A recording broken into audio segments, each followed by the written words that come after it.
Бүгін біз сіздерге әлемдегі ең ерекше жемістің бірі дуриан туралы айтып береміз.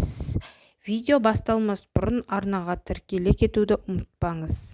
Бұл жеміс оңтүстік шығыс Азияда кең таралған және жемістердің патшасы деп аталады. Бірақ оның иісі өте ерекше. Кейбір адамдар оны мүлде көтере алмайды. Дуриан үлкен, тікенекті, жасыл немесе қоңыр түсті жеміс. Оның қабығы қатты және өткір шиптері бар.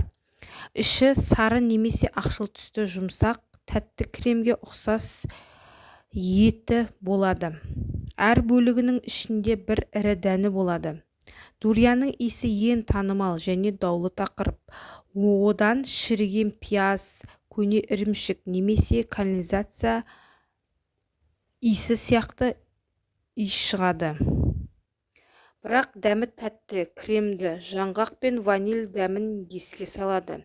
Кейбірі бұл жеміске ғашық болса, басқалары мүлде жақындамайды. Дуриан өте нәрлі жеміс. Оның құрамында С дәрумені, калий, талшық және энергия беретін табиғи қанттар бар.